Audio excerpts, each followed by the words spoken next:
Hi, I'm Corey Ringdahl with the Red Carpet Report. We are on the red carpet to talk about Amazon's The Man in the High Castle, Season 2 on Amazon Prime.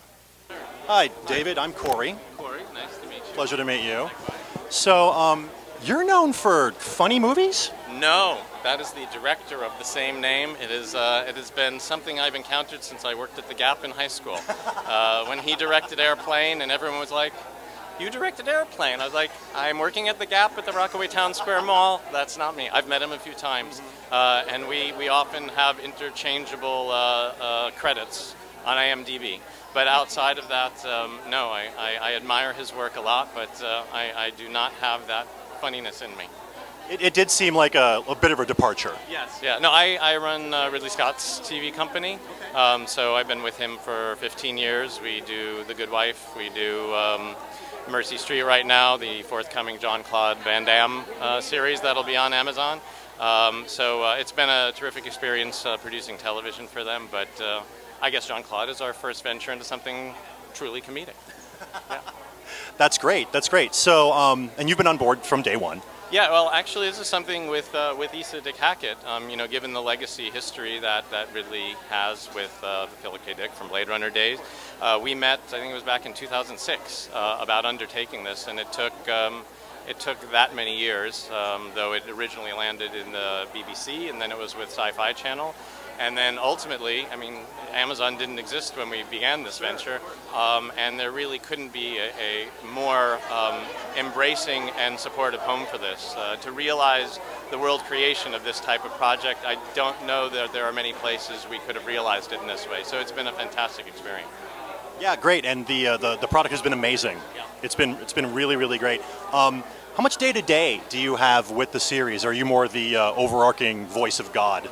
Well, it's been a pretty intimate partnership and comprehensive collaboration. It's an extraordinarily complicated show, and from the origin days when Frank Spotnitz, launched this, we had a writing room in London, we had production in Vancouver, we had post here.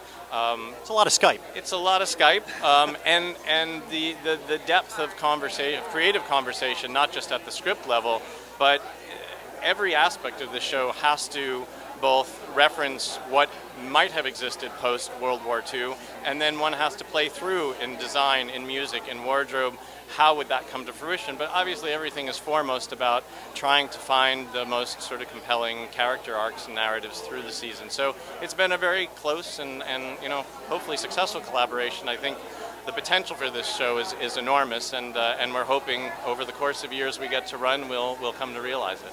So just one more kind of, alt history timeline nerd question. How far back does you probably have like a run book or a whiteboard somewhere. Just how far back have you plotted to know what can have happened?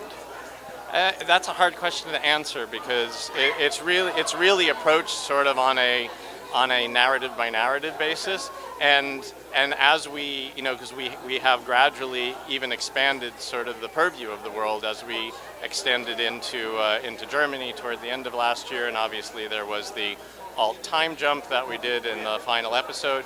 The magnitude of it is really beyond one's comprehension. And so you want to make sure we're working first and foremost in service of the central stories we're telling, but then there is a lot of deep research and discussion and consideration that goes into, well, how do we build that? How do we wardrobe that? What does that look like? And dramatically, where are we coming from, and to what extent we can figure out where we're going to? One final question. You mentioned the end with the time jump.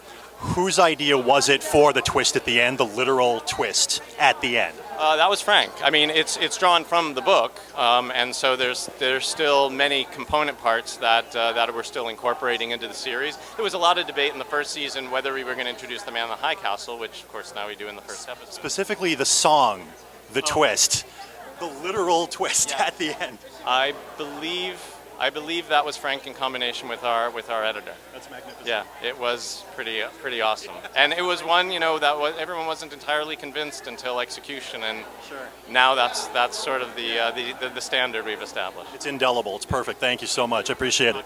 Absolutely. Thank you so much for watching. This was amazing. Give us a like. Definitely subscribe and leave me a comment below. Hope you enjoy Amazon's Man in the High Castle as much as I did. You can watch season 2 of Man in the High Castle on Amazon Prime right now. I'll wait. Are you done? Go.